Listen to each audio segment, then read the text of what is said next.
Hello, everybody. This is the final episode of a book study group that's been going on bi-weekly for a couple of months now, a few months, with Tim Remple being our guide through the book Ecodharma from David Loy. And tonight we are, well, I'm thrilled, and I think we're all thrilled that David has come to join us for this final round. And sounds like it will be an evening of spirited Q&A. Um, so I have little to no logistics as usual. All the recording information is the same, and you know what that is, and you know how to get a hold of me if you have any difficulties in any way with those recordings or any other aspect of the course. And so, if I may, I'm going to hand it over to you, Tim, to take us where you will, and a warm, warm welcome, David Loy. Yeah, let me Very second happy to join you. Thanks. in welcoming David to our group. Yeah, as usual, as I mentioned to David beforehand, yeah, we sit for 5 minutes. So I will ring the bell here, and we can do that, and then it'll be about 10 after. We'll proceed. And as I mentioned, tonight's really just discussion. I've been sort of reflecting on things and had an initial question that I wanted to pose, just to, like I said, to kind of tee things up, and on down the course we'll go. With that said, let me start with the bells as usual, and then we'll sit for a bit.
We're just sitting for a few minutes till 10 after.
Yeah, again, want to welcome David. And like I said, I've been kind of reflecting on it and thinking about the book.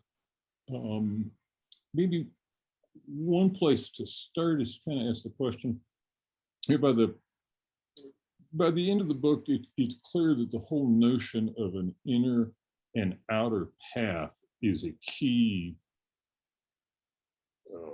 is really the cornerstone or the major approach that you advocate for,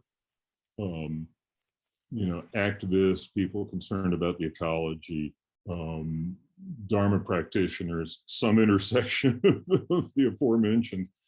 And I'm wondering, for people that would be viewing this in 2021, we're coming out of COVID. I wondered if you had any thoughts of currently both on the inner side and the outer side of things you kind of particularly recommend people take a look at, both sort of for the general public and then also even more specifically too for Dharma practitioners.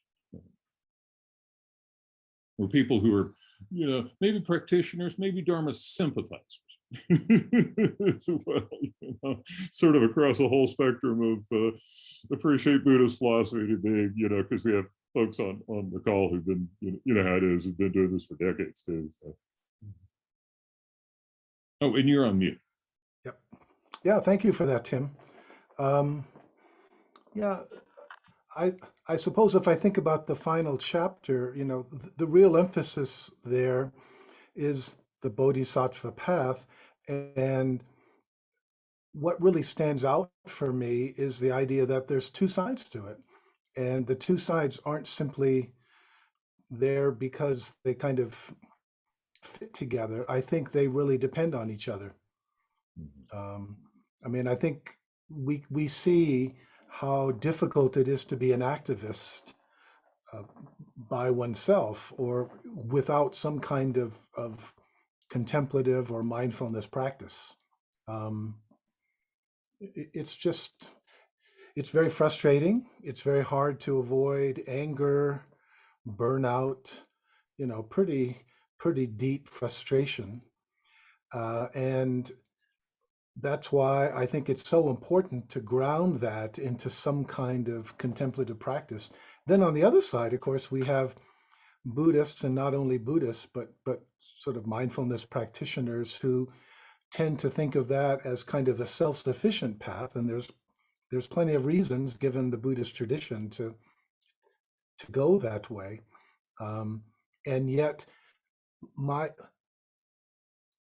to say it? I think when we start something like, say, Buddhist practice, why do we do it? I mean, it's because there's something unsatisfactory about our life. There's an issue there, maybe only existential, but there's going to be some kind of dukkha there that has to motivate us in terms of why we would spend so much time, energy, and money with sore legs and sore back and all that. What I'm trying to say is, inevitably or almost inevitably, there's a certain kind of self-preoccupation, There's a sense of lack, there's a sense of something wrong with my life. So we start there. But as we progress on the path, what we realize sooner or later is at the core of our dukkha, at the core of our dissatisfaction, is the delusion of separation from other people and separation from the world. And so at that point, if we continue to be preoccupied with our own serenity or equanimity or enlightenment, in a way, we're kind of reinforcing the problem.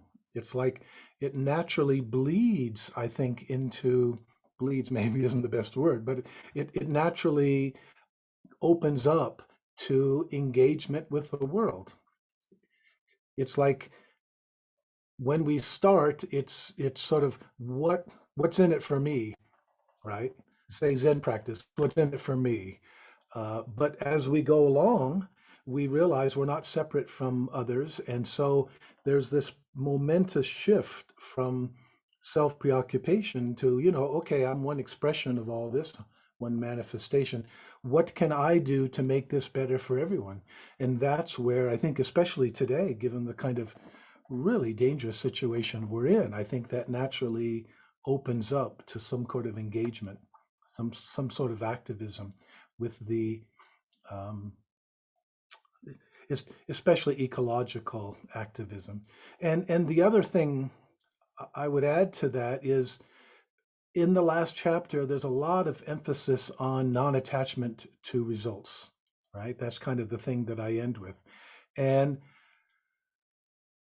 easily misunderstood, of course. It's not that we don't do our very best, but what it comes down to is that our job is to do the best we can, not knowing if anything we're going to do is going to make any difference whatsoever. And frankly, I think it's almost impossible to do that unless one is grounded in some kind of contemplative practice, which is constantly a practice in letting go, letting go of expectations, letting go of ourselves. So, I mean, that's how I see those two things as really sort of fitting essentially together. I like what Joanna Macy says, the world has a role to play in our awakening. You could say the person who benefits most from the bodhisattva path or ecosattva activism is the bodhisattva herself, because that's how we really get down to the nitty gritty of transforming our our fundamental motivations. What I mean by that, and obviously, Tim, I've just taken your question and I'm just kind of running with it a little bit No, here. please, please. But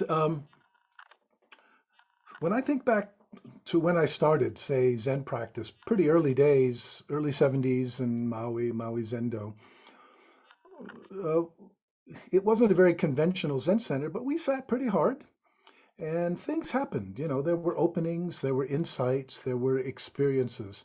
And yet, I would say the greater challenge was integrating whatever it was that we were realizing on our cushions and how we actually related to other people in the rest of the world.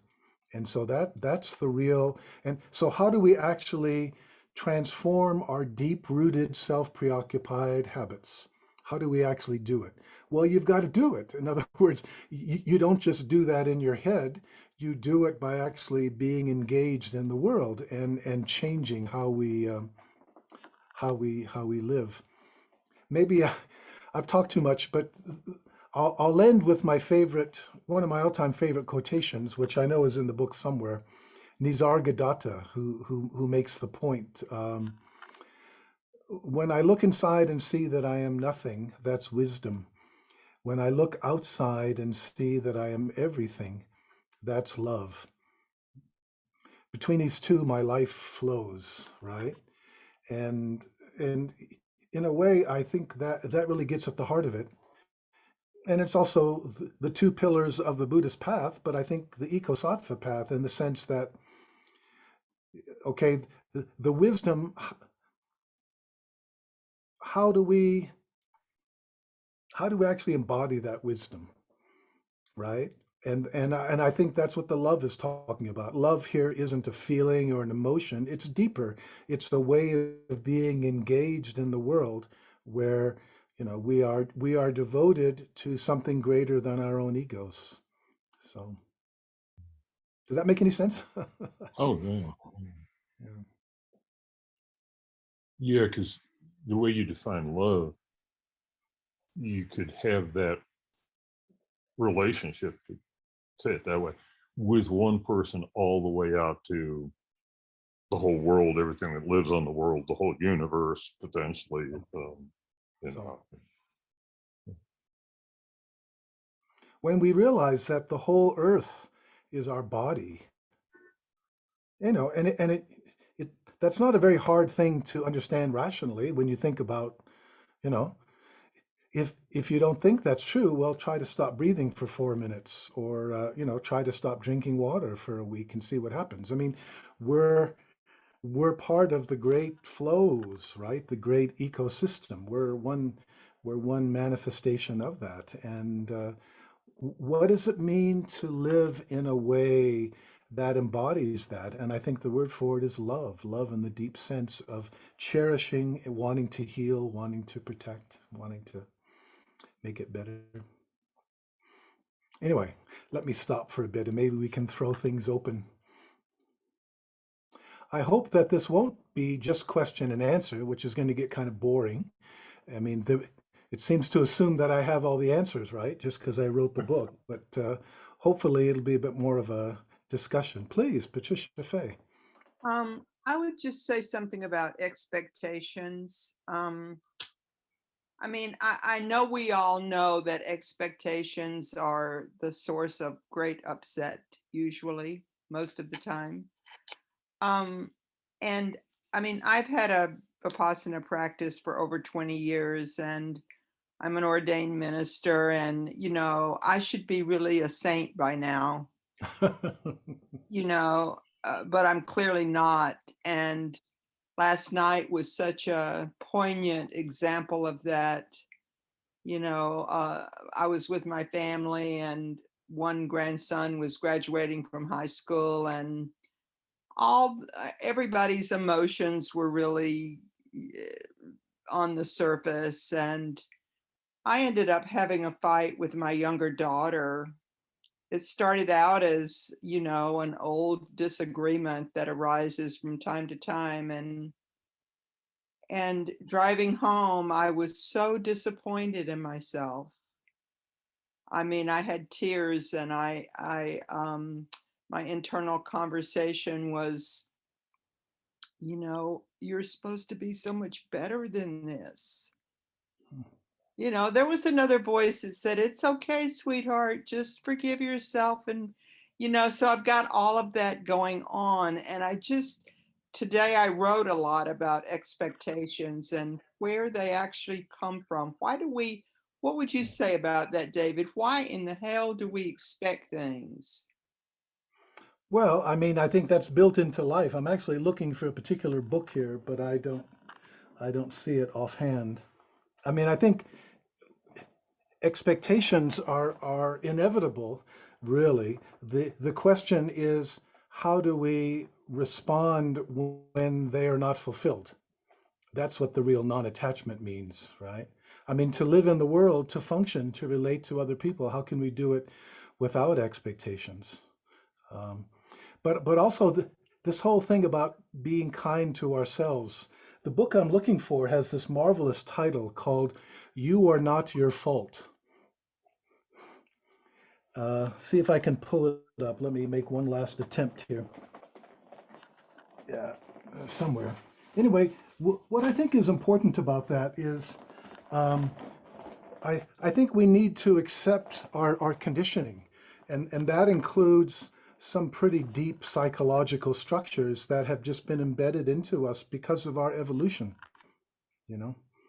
Um, Maybe this is going a little bit further than you're pointing at, but um, Buddhism doesn't talk about evil. It really talks about the three poisons: greed, ill will, delusion. And one of the things that I've been concerned about doing is talking about how they're not just individual, but how they actually have been institutionalized. I think, for example, in the modern world, kind of neoliberal corporate consumer capitalism, with its preoccupation with growth, can be understood as a kind of institutionalized greed, and militarism as institutionalized ill will, and fake news, and the media manipulating us with advertising and so forth. I mean, all of this I see as those fundamental forces, greed, ill will, delusion, uh, taking institutional collective forms in the modern world. But if we also go back and look at where they come from, I mean, I think they're, in a way, they're kind of built into us, you know. The Buddha doesn't say uh, our essential nature is basically good. He doesn't say that anywhere in the Pali Canon.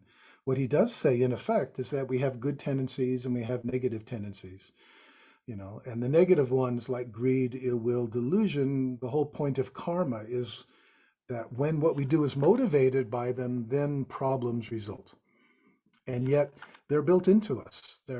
It's not built in the sense that the tendencies, the predispositions are there. But so rather than beat up on ourselves for having some sort of making mistakes, as we all do all the time, I think it's important to accept ourselves, but also accept responsibility in the sense that this is what we have to work on. This is what we have to deal with. I'm reminded of Shinryu Suzuki, the founder of San Francisco Zen Center. He said, life is one mistake after another. And oh my God, the longer I've lived, the more true that is, at least in my own life. And so I can beat myself up about it, but more important is trying to learn and grow from it. Patrick, you wanted to get in here? You're presently silent, so you might want to undo that. That may work better. There you go. I thank you for letting me join the group this late in the discussion. I've been associated with the Dharma here in Portland for quite some time. One of the things that somewhat helps me with that issue you were discussing is that we're not born as a blank blackboard. We're born with writing all over it. And my job is, to the greatest extent possible, to erase as much of that writing as I go along. When I first started, I thought that I was a failure. And then I realized that we're all failures. And that's just something that we have to continue to work on. But I find that erasing the blackboard a good thing to keep in mind, because it's a simple way of looking at it. We're born with everything on that blackboard in 2 and 3 dimensions, and layers of chalk and paint and everything else. And I just keep working with my number 2 pencil to try to get a little bit of it off every day. When we're meditating, it's like you say, it's important to sort of wipe everything away, or more precisely, let it fall away. Exactly. What the Buddha basically said, though, and I think he's right here, it's like we not only have the negative, greed, evil, delusion, but we also have the positive within us. There's generosity, there's loving kindness, there's the wisdom that recognizes our interconnectedness. And basically what he says is to reduce and hopefully eliminate the problematic, but build on, not maybe in meditation, but when we're actually relating to other people, build on the more positive, the generosity, the gratitude, the loving kindness. And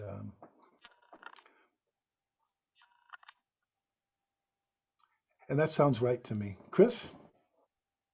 Well, I feel when Patricia Faye, when you were speaking, I just thank you. I was really connecting with that feeling. I had a similar kind of feeling today about something that happened to me, and it was just a deep entryway into feeling vulnerable. And I think what I want to offer into the conversation is, it seems like, like Buddhism and a lot of other, as you were talking in your book, David, there's a lot of the, it's like, it seemed more oriented towards the transcendent. And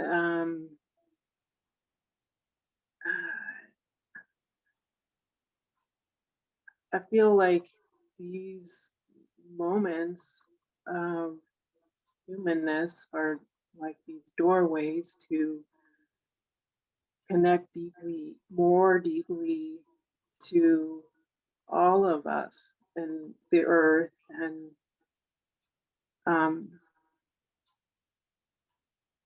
and discover more of who we are. And it also seems like we're wanting we're wanting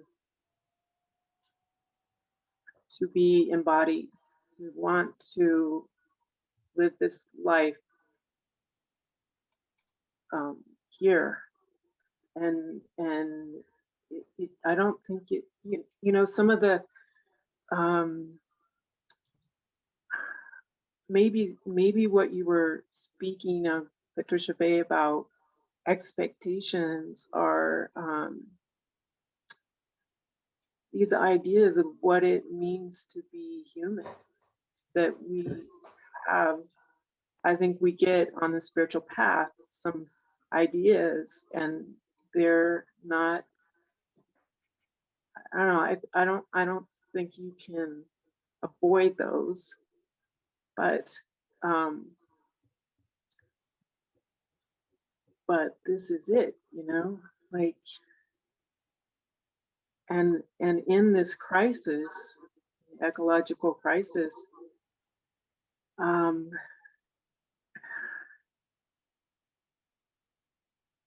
you know, we're coming into understanding ourselves as all of that. I don't think there can be any, you know, more pushing away.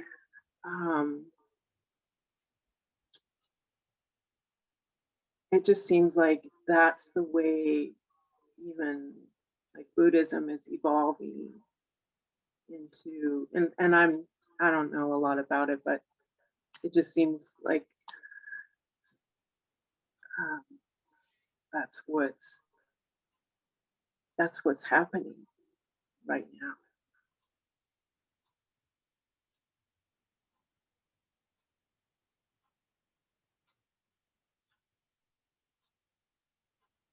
I think that um, you know, transcendence can mean a couple different things. Um, Literally, if you go back to like to the etymology, right, it means rise above.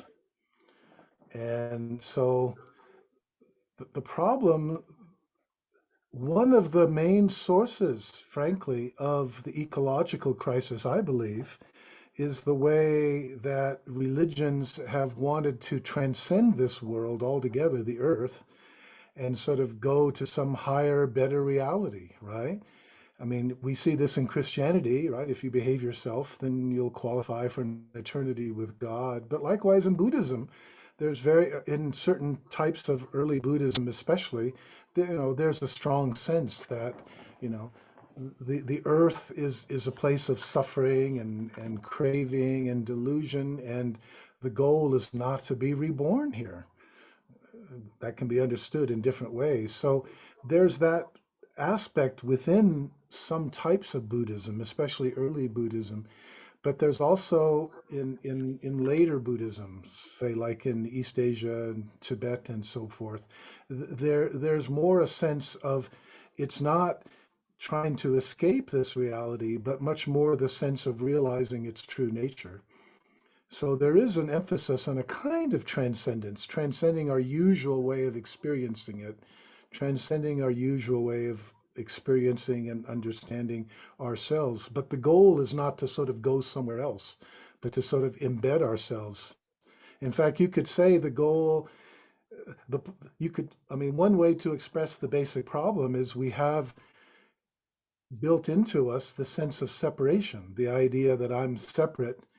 It's not just that I am or have a self, but my self is separate from yours, and therefore my well being is separate from yours. And that's the problem. And in Zen practice, certainly the idea is about somehow letting go of oneself in order to realize our non duality, our interconnectedness with everyone and everything. And it really seems to me that insofar as religions can contribute at this incredibly dangerous time, we're going to have to get rid of this idea that this world is something to be transcended, that this is just a means to go somewhere better, and we're going to have to embed ourselves and sort of realize. And again, you pointed when you talked about the body. It's like when religions want to transcend the world, almost always there's some message connected with that, that our bodies are bad, right? Bodily urges are bad, right? And what I think is becoming clearer is that the kind of spiritual path we need is one that is involved realizing our non-duality with the world and our commitment to helping it heal. But that's also healing our own relationships with our bodies, I think, because insofar as we feel separate, I think we're also tend to be somewhat alienated from our bodies. Anyway, I'm talking too much. Anybody else want to get in here?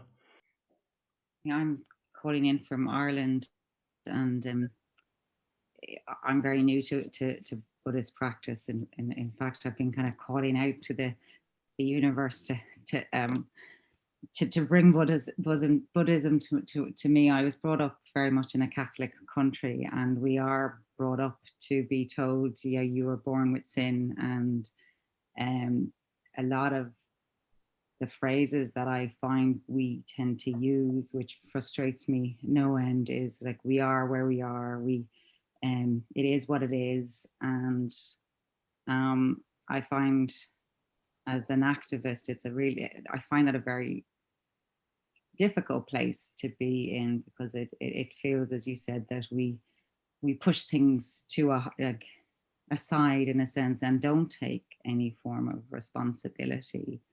And I struggle with that, because I don't know how to bring people in a different way, or to show a different way, when there is this sense of everything will be wonderful when we pass on to heaven. And there is very much, I feel here, or a lot of it's not our responsibility. We can't do anything, and I struggle a lot with that. And I suppose that's what really drew me to your book. It's been coming on my radar for at least a year or so, popping up when you must read me, but I still struggle with how do I, if I build my own meditative practice, how do I still bring a message across that maybe shifts that thing? Because we're very indoctrinated over here, in that belief that we are born with sin, there's nothing we can do, and I find that a difficult play. Where can you go with that? Yeah, that's a great question. For what it's worth, I was raised Catholic too. And it's interesting in Zen, for example. In fact, not only in Zen, I think in convert American Buddhism generally, it really seems to me half the people are Jews, and most of the rest are Jews, and most of the rest were Catholic or are Catholic.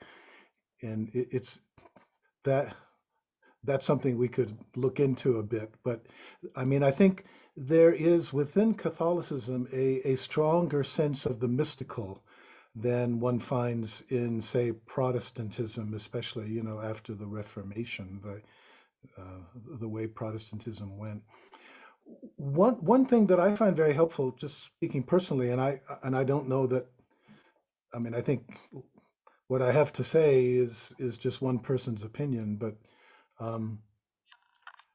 what I'm struck by, and I guess this is where my background as a professor, I was a professor of kind of comparative philosophy, comparative religious philosophy. What I'm struck by is that we tend to think of religions as kind of uniform, right?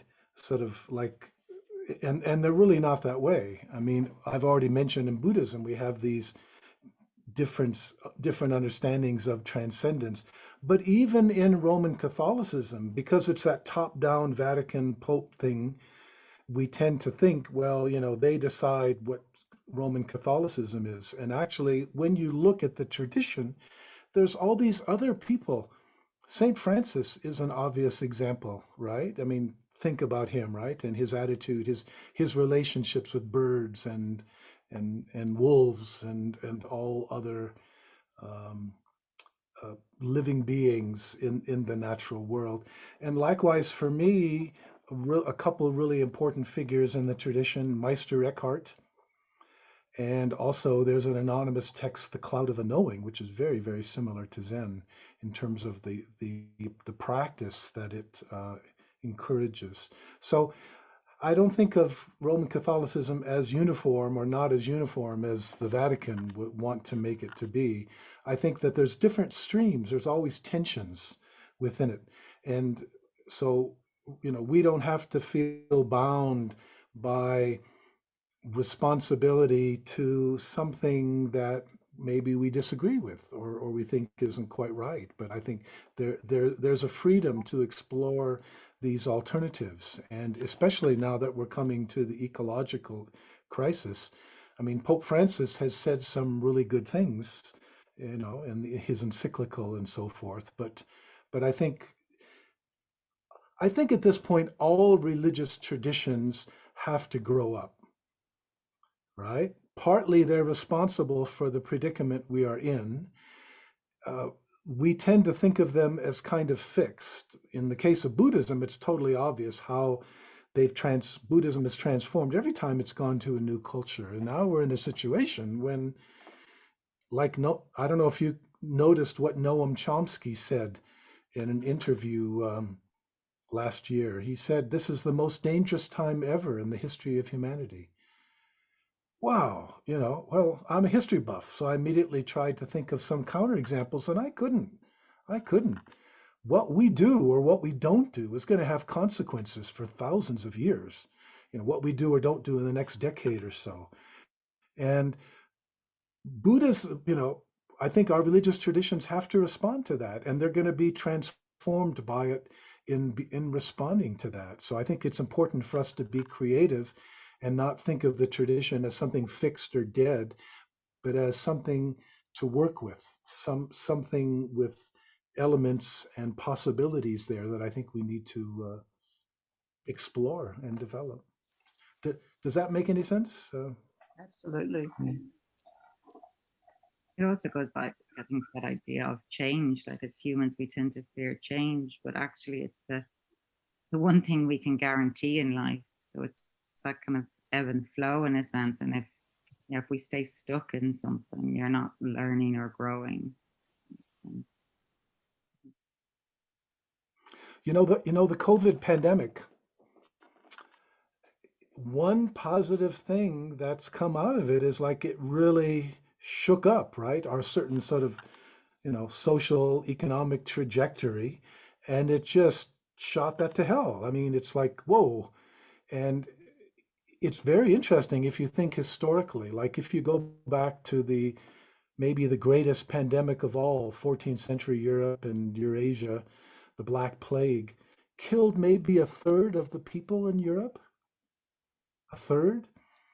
But also people say that it sort of helped to bring about the end of the Middle Ages in various ways, and it tended to kind of open the door to the Renaissance. So there was a really incredible social historical transformation that occurred as a result of that pandemic. Now, ours is not comparable, but still you wonder if this isn't an example of the kind of pause or interference or breakdown that might open up new possibilities. Yeah. Sorry, I'm just kind of throwing. Yeah, I listen to people talk about the pandemic is an ally. It's a messenger. It has, and historically, I mean, I didn't know too much about viruses, but I've been learning that viruses are really our friends, and just how many of them there are. It's like 10 to the 31 powers in the earth, and that same number. I mean, you can't even imagine a number that big. And this is just one of them that we're dealing with right now. But to think of them, to think of this as an ally, as a friend, as something that's come to wake us up, to bring us a message, is just a really fresh perspective for me. Looks like, unfortunately, we lost David for a moment. I'm sure he'll be back here in a sec. Yeah. One thing I want to start real quick that I heard Chris talk about, and Ashley touched on a little bit, is, how do I say it? It's like this idea that transcendence, in a way like David was talking about running away from the world, that's not an appropriate or an optimal response given the current circumstance. And instead, it's actually embracing the suffering of the world and being, in the suffering of the world, because our body is in the world, like he was saying. If you don't believe that's true, try and hold your breath for 4 or 5 minutes, and you realize you're in this atmosphere, and it's all one big shared atmosphere, which is, of course, part of the whole thing about CO2 and all that. Well, it's like, instead of running away, and the other thought, and I'll be quiet, is it reminded of the 3 precepts of the Zen peacekeepers. The first is to not know about what's going to happen, not know about other people, not solidify the future, not have good and evil. Don't just get out of that whole mindset as much as you can. The second is be with the suffering of the world. And then the third is take appropriate action based on those 2. And I think of that as, in a sense, classic Zen, and one hell of a thing. I'm saying, to step up to that level of relating to things that way. But hopefully David will be back here in a sec. But yeah, one of the people involved in the Ecodharma center here locally is kind of a prominent person in the Zen peacekeeper world. Yeah, I find that whole approach very powerful. Instead, like you're saying, Chris, instead of running away from it, embrace it, and really embrace it, and embrace, and boy, that's a tall order, but good news is it's not like you have to do it all at one point in time. That's something I've really realized lately, is it's like the whole thing about how every day, it's like I turn on the light switch and expect it to stay on. No, it keeps turning off, or I have to keep turning it back on in every moment.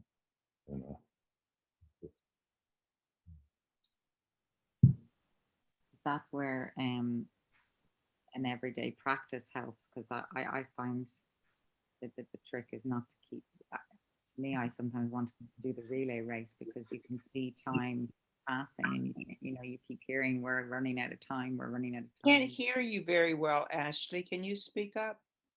Can you hear me now? Yeah.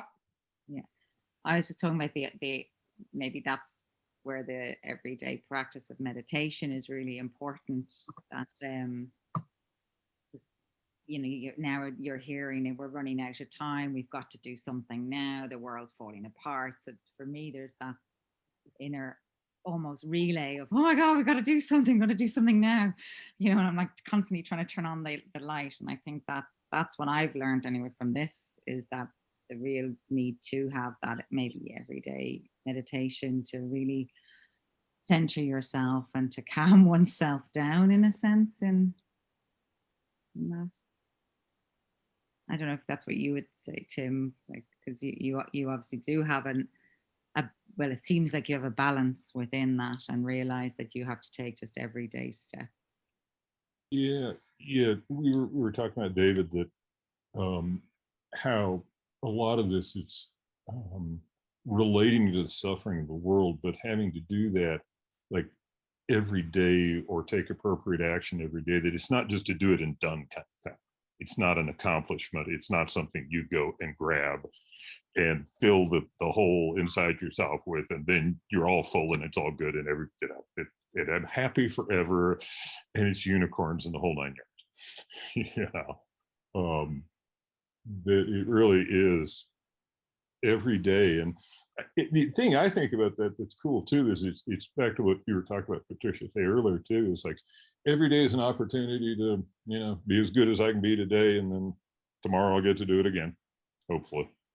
You know?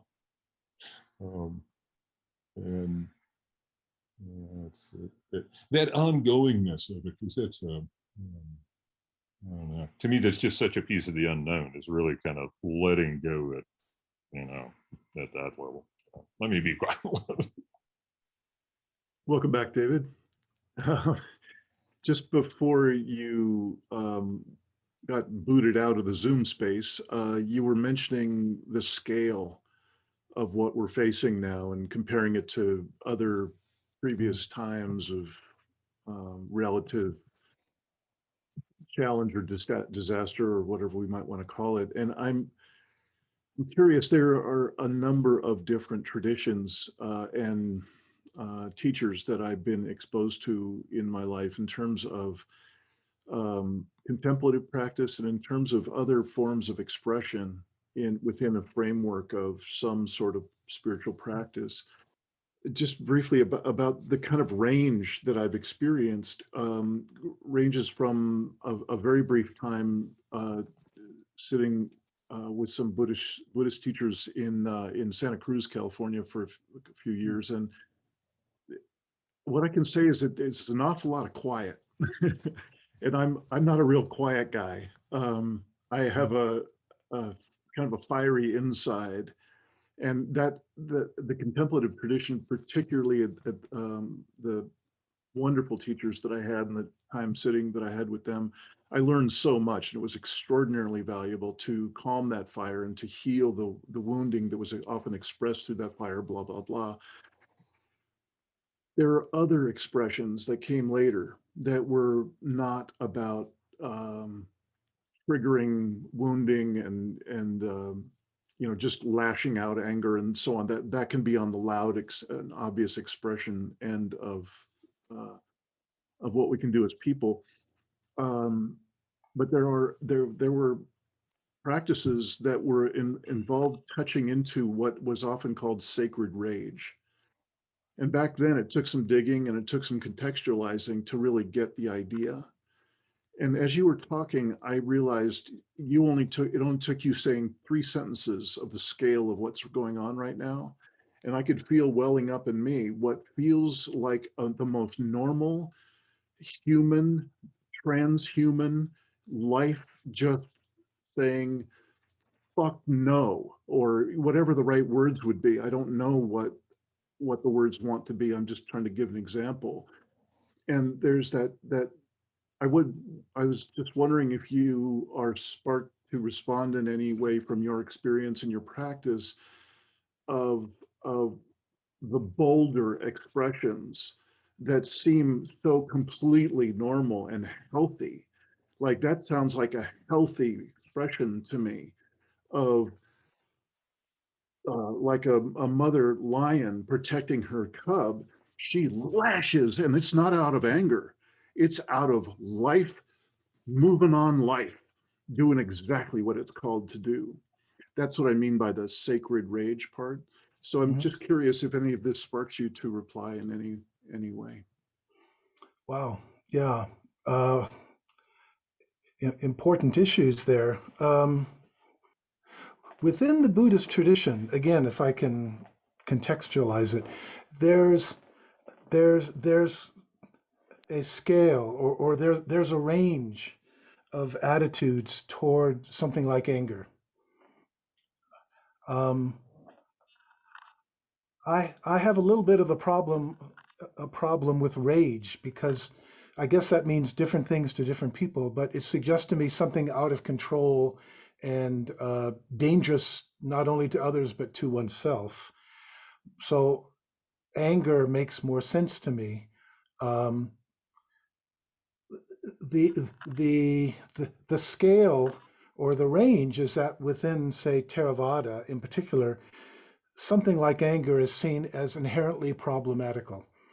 And the idea is to kind of, to a large extent, emotions are understood as negative, the negative emotions, and just let them go, and kind of find a kind of equanimity whereby we're not motivated at all. Interestingly, that's not the Zen or, I believe, most of the Tibetan path. There's much more a sense that the anger is fundamentally a kind of energy, an incredible energy. The problem is, for you, most of the time, the energy is distorted by ego, by self, in a way that makes it kind of dangerous. But fundamentally, if we can somehow get beyond that and realize that the energy, use it in a positive way, that's not a reaction to personal threat or something, but it's like, it seems to me totally natural to be angry in relationship, in response to what the hell is going on. If we don't have some anger there, there's frankly probably something wrong with us. Either we don't realize what's going on, or we're kind of dissociated from our emotional life. So I think the anger is in itself really, really important. The question is, how do we play with that anger? How do we, or that energy, how do we dance with it? How do we use it in kind of a positive way? Yeah. Thank you. That I could not have scripted a more precise overlay with where I stand. So thank you. I mean, it's just remarkable to hear you say what you're saying. That's the nature of the work that I'm doing, providing service to the collapse-aware community. And I don't know any better way to address what's going on than to invite the fullness of being alive in all of its colors. And then to, as you're saying, in all due sobriety, craft that expression into the world with whatever intent we can muster. So thank you. Anger is incredibly powerful in the way that it can cut through the bullshit. Like when I think, when I, pardon my English here, but when my son did something really stupid, and that is to say dangerous to himself or somebody else, and if I got angry, well, guess what? He really paid attention. Dad is angry. He better notice what the hell's going on. So there's a function to the anger. If I can just add one more quick thing, the other emotion that I think is really important to feel is grief. And grief is not the same thing as despair. Okay, that's a really important distinction. Grief, just like anger, I think grief is something that is really natural for us to feel if we are aware of what's going on and in touch with our bodies and in touch with our feeling. It's something we feel now. If we get caught up in the games of hope and despair, that's a kind of future-oriented, dualistic way of thinking, trying to control the outcome. Ecosattvas, bodhisattvas, they're motivated by something deeper than that. It's not the game of optimism, pessimism, hope, despair. But we need to feel our grief, and if we don't, it paralyzes us. And that's why with the Ecodharma retreats that I do up at the Ecodharma Center, we spend a lot of time on grief. We spend a couple days going outside, connecting with the natural world, building community with other people, and then we sit down together and we have ways of helping people get in touch with their grief. And oh my God, it's so powerful, but we're there for each other. It helps us actually process it in the sense of not get stuck there, but actually we can feel it in a supportive, healing way. And I just think that that's so essential.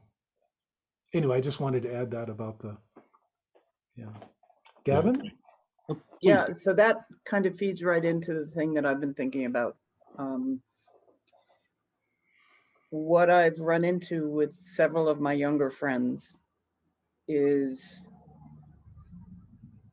they're either activists and very attached to the outcome, or they're in despair. And I have yet to figure out, I know I can't fix this, but I would like to have a way to have conversations with them about the places that I see as being problematic, or maybe that they're stuck. And I have yet to figure that out. But you're talking about exactly that with the grief piece. And maybe that's something that I just need to focus on with try and focus on with these folks. They know it. A couple of them know Joanna Macy's work, but they're still really stuck. And they're either stuck in that place of very attached to the outcome, or in despair, or so pissed off they can't see straight. And it all feels like all of those things, they're like loops that feed into each other, or hamster wheels, and once they're in them, they can't get out. And we all know that from our meditation. Oh yeah. Oh And yeah. that's why the meditation is necessary, to break those loops, you know. Right. So I think a really important part is to somehow make them realize they've got to add that other side to it, you know. But I also acknowledge, look, I'm in my mid 70s, so Yeah. you know, I'm not going to see the worst of it, Right. or not pretty, you know. But for people in their 20s and teenagers and 30, you know, it's easier for me to be non-attached to outcome, because I won't be, but nonetheless, the basic problem is the same somehow. If you don't have a practice where you can kind of touch that equanimity, or in Zen we talk about emptiness, that place where frankly nothing is lacking and there's no better and no worse. If you can't somehow touch that, then you're going to be frustrated and burned out and angry, and it's tough. Yeah. What I hear is, especially when Dean was talking, just the deep caring and love and devotion to life, to all of creation, and then what you said, David, about community feels really, I think that's just so key, to have a place, even just to speak. It's just, and to support each other. But yeah, these conversations don't seem to happen otherwise too much. It's my experience.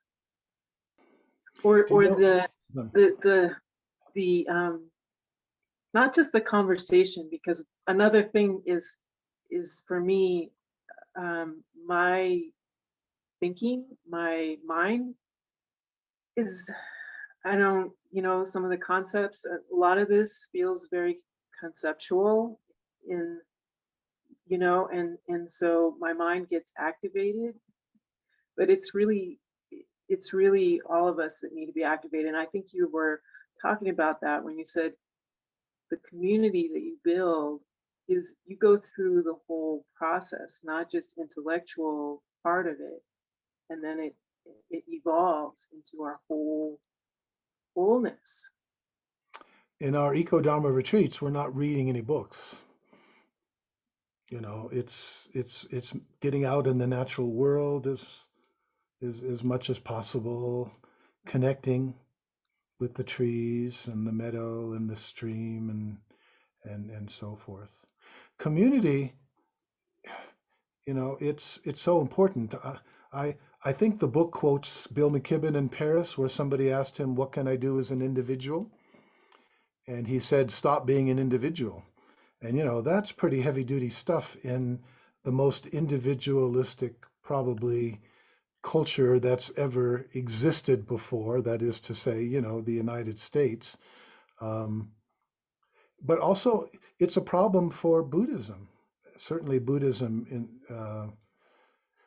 certainly speaking for the Zen world, we talk a lot about the three jewels, uh, the Buddha, the teacher, the Dharma, the teachings, and the Sangha, the community. But it's pretty clear that for many Buddhist groups, the weakest is the community. And for reasons that Dean talked about in terms of, like, certainly in Zen, you go and you meditate quietly and you listen to a Dharma talk, and maybe you have a one-on-one with the teacher, and you might chit chat a little bit over tea at the end, but you know, everyone is there as an individual, sort of pursuing their own equanimity and enlightenment. And I think this is a huge challenge for American Buddhism as well, is to create real sustaining communities, because that will probably be the most important thing of all as things get really more difficult. Are we there for each other? Yeah, thanks for saying that. That Yeah. really touches in. It's a That's challenge. Yeah. matters. Go ahead. Yeah, that's what I think of. Just by the way, I met David through XR, Extinction Rebellion. That's and right. it's very interesting, the community it builds. And I don't advocate going out and like being adversarial with police forces anywhere in the United States or world or whatever, but you know what I'm saying? Even just being engaged in protests, depending on whatever form that takes. I mean, from a Buddhist side too, one of the things that's very powerful was when the Zen community showed up when Greta Thunberg was through Denver a couple of years ago in the fall. And and meditation is a form of protest. I mean, there's lots of possibilities and lots of things communities can do. And, sometimes my mind just boggles that now that we're coming out of COVID, what we can do, and I mentioned this to both Dean and David, that here locally, 350 local reaching out, and it seems like sort of an emergence of things in a new time and a linking arms and a kind of realizing organizations can't do it individually either. It's got to be As really organizations, yeah, as institutions. super community of this. Sorry, I didn't mean to interrupt you, Tim. Oh no, I was done. Yeah, please. Just a quick reflection. What builds community? And it's interesting. Before I moved to Colorado, I was teaching in Cincinnati, and we tried to form a Buddhist Peace Fellowship group. And what made it actually gel was when a bunch of us went to Washington, D.C. for a peace demonstration in March. And doing that together, doing something like that together, is what created real bonds. So, it's not just intellectual coming to have the same understanding, but actually doing something together really seemed to make a big difference. Yeah. That's beautiful to loop that through, that outer and inner aspect, is that kind of outer activity, like you're saying, and Dean was reflecting on, if we're sitting parked in the shrine room all the time, well, it's good, but eventually, maybe we ought to get up and go do some things. And it's a big challenge for Buddhism because, Buddhism traditionally hasn't challenged things politically. You haven't had ecological crises like we have now. And so the tendency is to stay in the shrine room, and so this is also a kind of a real challenge to Buddhism as it has developed up to this point. Yeah. But Buddhism, from its beginnings, has emphasized impermanence and insubstantiality, and it can transform pretty radically. We've seen that historically. I like Dean's comment, don't just do something, sit there, right? Maybe we can combine the two. Don't just sit there, do something. Can't hear you, Ashley, even though you should. You're not muted, but can't hear you nonetheless. There? There we Now are. it's okay. Maybe I'm hiding my speaker somewhere. I don't know what my laptop's doing. Now you're okay. I was just saying, it reminds me a bit of, I think I mentioned it in one of the other sessions about the Chinese Qigong. It's a sort of, I suppose, political meditation, in the sense they're banned from doing Qigong practice, which is a form of meditation stroke Tai Chi-esque kind of. And around the world, they do this meditation as a form of, I suppose, activism against to say that they have a voice. And you see them outside the embassies and in the parks, and it's a very I think there's many 5 steps to this meditation, and again, they're standing still, basically, exerting their right to meditate, whereas the people will be put in jail in China for doing such things. So it reminds me of that, and it's very powerful. Like, I've been to a few of the sessions, and the strength, I suppose, in people coming together and meditating, and and even people who aren't Chinese, to sort of stand in solidarity with them, is really, really powerful. Gavin, you mentioned about your younger friends. Now, I'm not implying that I'm young in any way, but I have to say, recently I've been exactly in those places, I suppose, tending into despair more than grief, and feeling very angry and upset and lost. And I have to say, this group has really helped me in many ways. I do find in Ireland, I found it hard to find like-minded people. There are wonderful people doing wonderful work, but again, even there's to find a Buddhist space, you have to be in Dublin or you have to be in Cork. If you're in the middle of the country, it's very hard. So I have to say that idea of community that Chris, that you've mentioned as well, is really important in these conversations. And even though the book, has an intellectual part to it, I think turning up every 2 weeks and talking for me has really, really helped. And then also that 5 minutes before each session has really just reminded me of how important it is. I think for me, when you get into grief and upset, you can forget to breathe, you can forget to meditate, you get so like, I need to do something, and you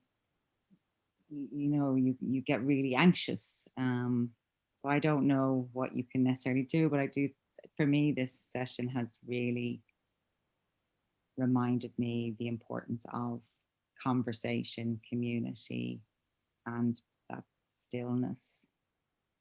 Even those 5 minutes every 2 weeks has really helped me.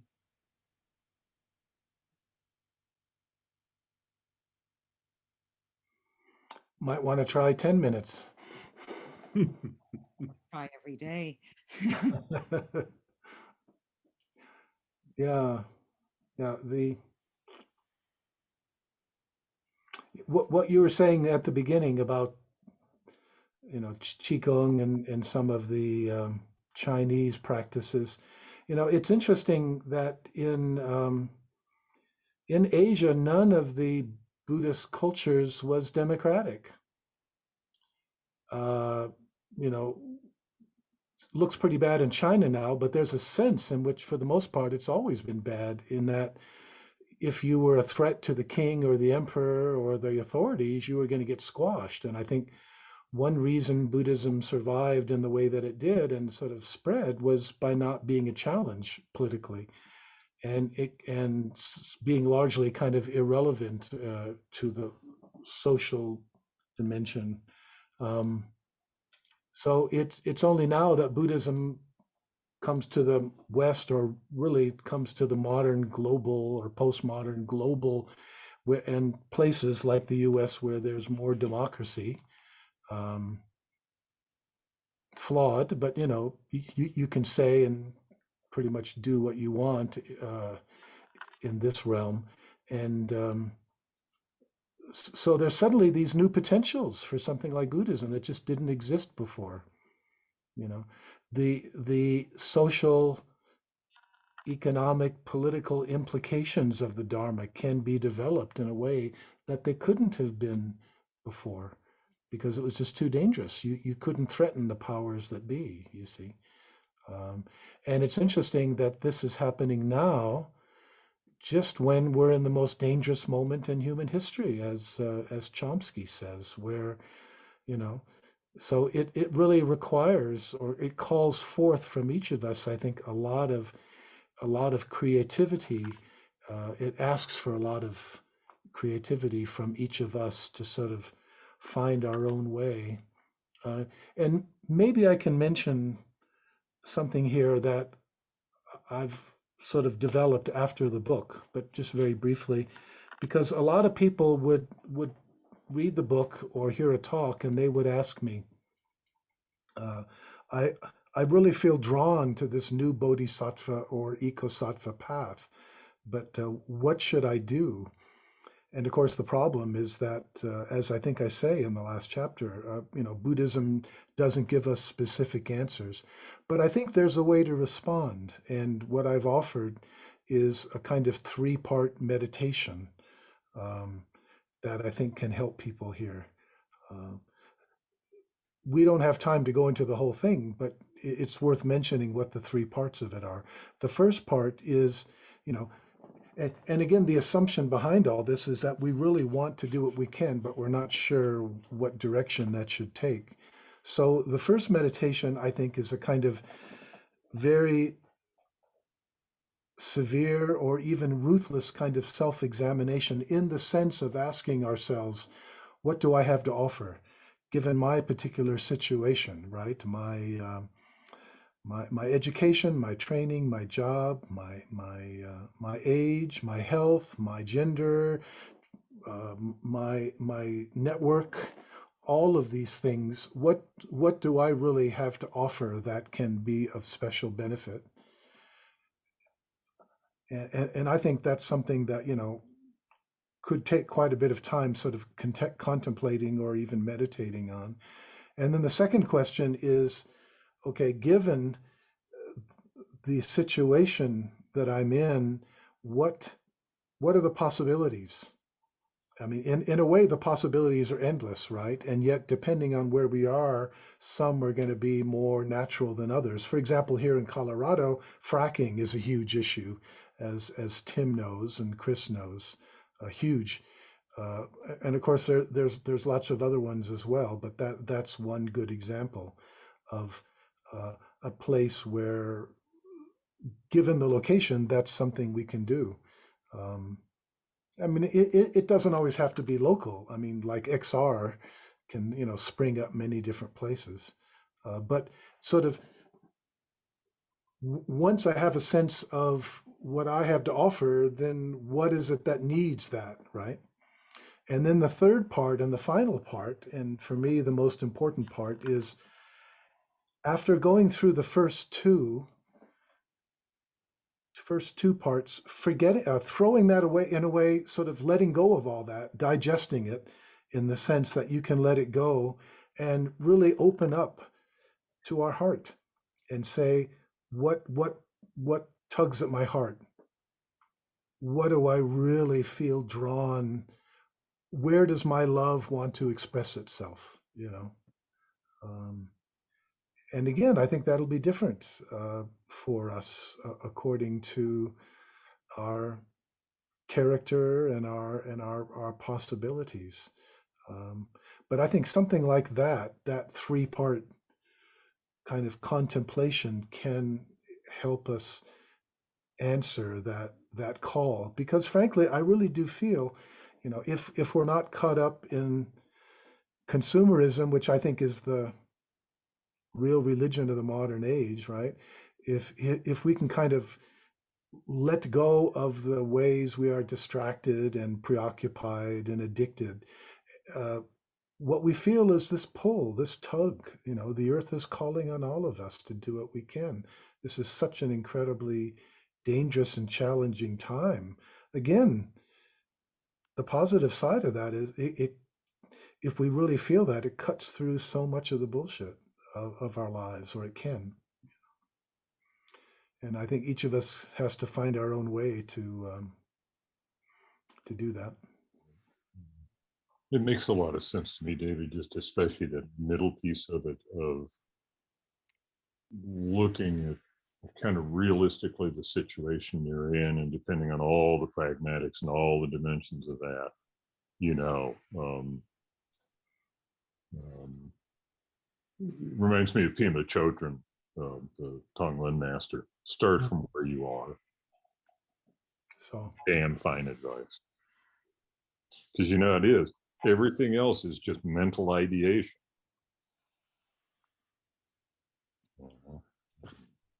And the cool thing about it now is, and hopefully over time this will emerge too, is that with technologies like Zoom and groups and what were previously really physical things, now we've come to realize locality and time zones is a deal, but it's what I'm saying, it's certainly more fluid than it was pre-COVID, and how everybody thought about things pre-COVID.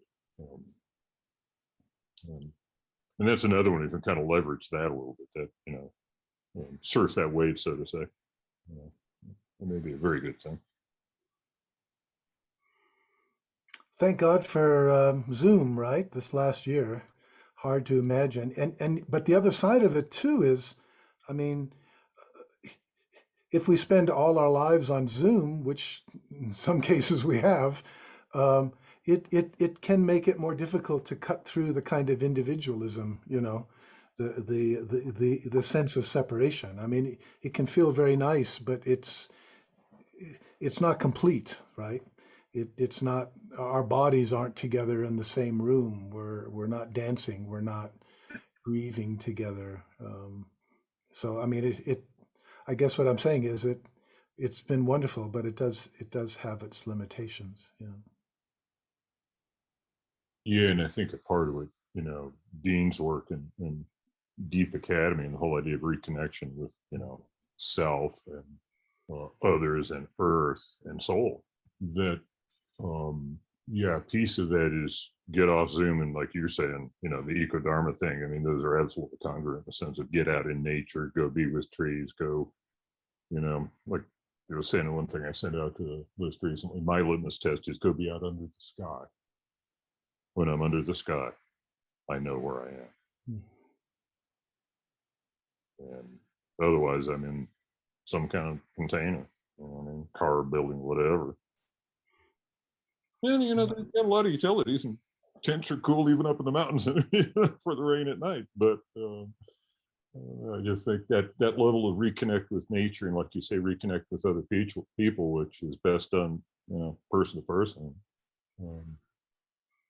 And then with self, the whole thing of meditative practice and really getting in touch with, like you say in the third part, what really tugs at your heart, really coming to listen to your heart, to get that far down inside yourself and see what you discover. Okay, I have an evocative question that I really don't mean to give you, particularly David, the impossible question now that'll take hours or days or something, but I'm wondering if there's a short response that you might offer to a sincere question that I have. Is there a notion of a threshold in human behavior above which or below which, or whatever the right way to say it is, beyond which one could call it evil? Having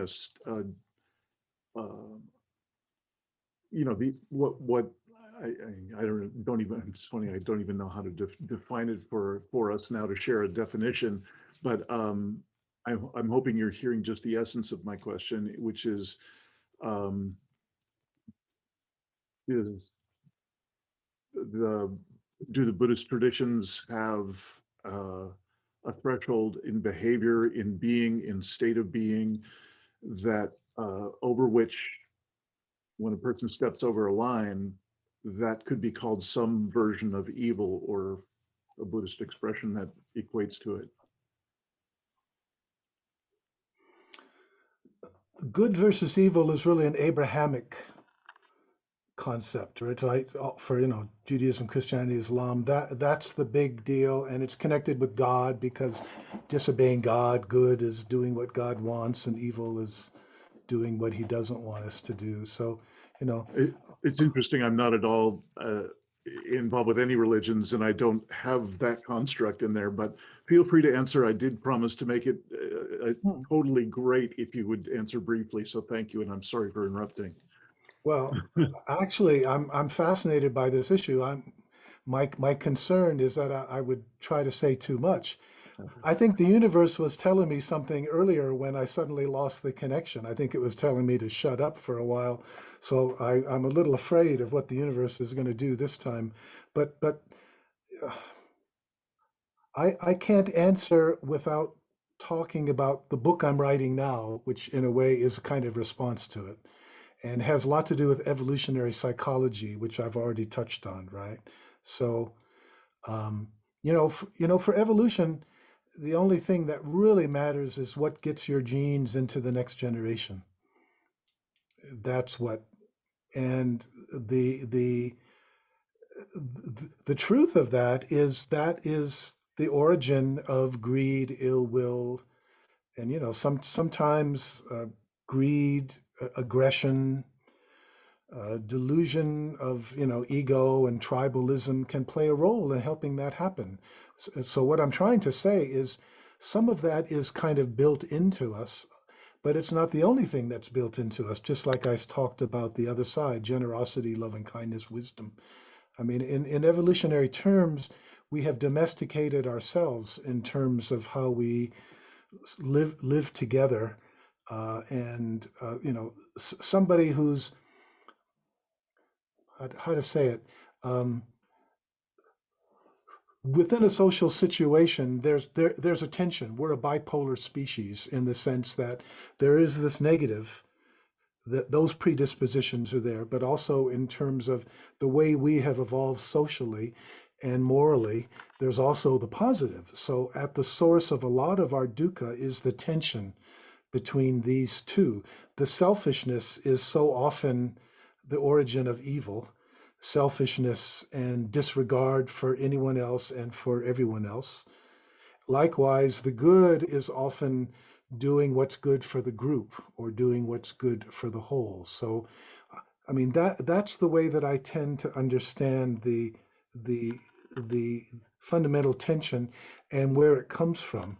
And this is where I think Buddhism, and not only Buddhism, but all the axial age religions, or the really important religions we know, if you ask what's the function of religion, really, it seems to me the highest function is to aid in helping us deal with that tension that's built into us.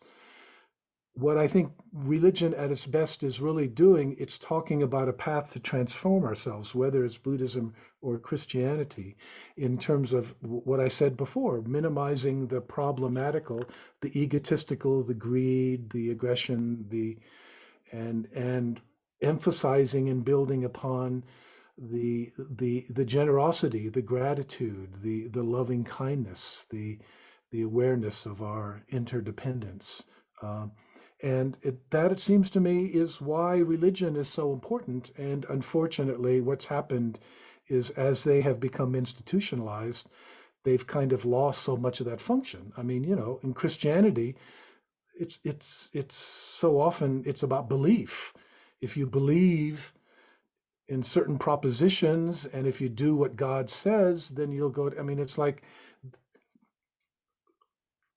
a lot of that, it seems to me, has institutionally distorted what the potential of Christianity, and likewise Buddhism, really has to offer. And frankly, but then the other side of it is the way that religions have so often focused on the transcendental. So, going back to what I said, I think that the religious challenge is shifting the transcendent from some other reality to understanding that we are part of the earth. The earth isn't just our home, it's our mother, it's our source, we're a manifestation of the earth. And I think religions have the responsibility now to help us realize that and to help us transform ourselves so that we live in a way that reflects that non-duality with the earth, if that makes any sense. That I see as the particular kind of challenge that we're faced with, and that Buddhism is faced with, and Christianity is faced with, and so I think the religions can really play a powerful role if they're understood in that way in helping us address the ecological crisis. Sorry, does that make any sense? I went off on a little bit of a tangent there. I wouldn't call that a tangent at all. It was artful and thoughtful, and thank you very much for grappling with what was really an unfair question in the last 8 minutes. So thank you very, very much. And I look forward to whenever the next book is coming out. That sounds like it's an extraordinary next step. It'll be a while. Okay. Yeah. But thank you for that encouragement. Mm-hmm. I see our time is getting on. I'm fine, but if there's anything in your mind, please don't hesitate. If there's something you want to share, it doesn't have to be a question to me. It can be your own responses, reflections on anything we've said or anything else. Real quick, I just wanted to say thank you to you, David, for writing the book and inspiring study groups like this, over time and over space. And it's interesting how Ashley related to the existence of this pops up on the radar for folks, and that it exists in the world is quite cool, beyond helpful. And I want to thank everybody for participating in the series.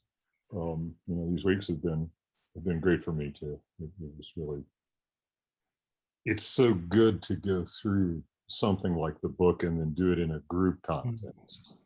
And it's something that really struck me, by the way, when we talked about retreat practice at the Ecodharma Center, it is group practice. And that's kind of a whole frontier that, at least from what I've seen of Buddhism, and especially in the Tibetan world, there's a little bit of group stuff, but it's an awful lot of pretty individual practice, truthfully now, which, not that it's bad, but there's just such a potential there that kind of, for a bunch of reasons, never got developed. And maybe nowadays is the time to develop that a little bit or a lot.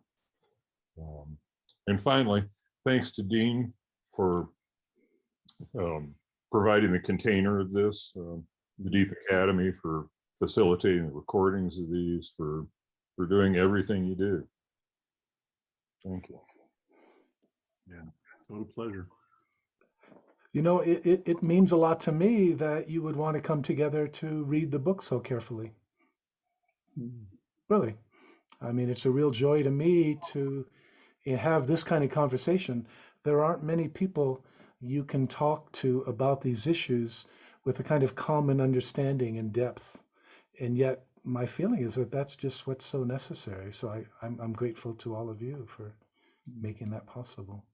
David, what's the title of your next book?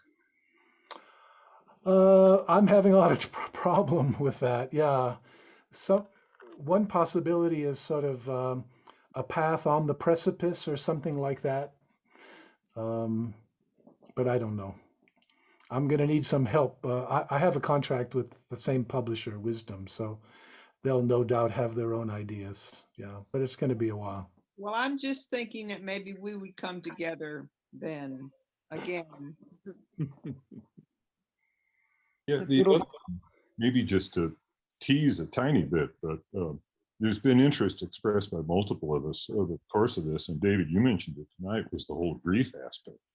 Because I think of that as another very powerful notion besides anger. It's the one to me is so volcanic and just, you know, lightning bolts pouring out of the end of my fingers, my eyes, you know, it's like a cartoon.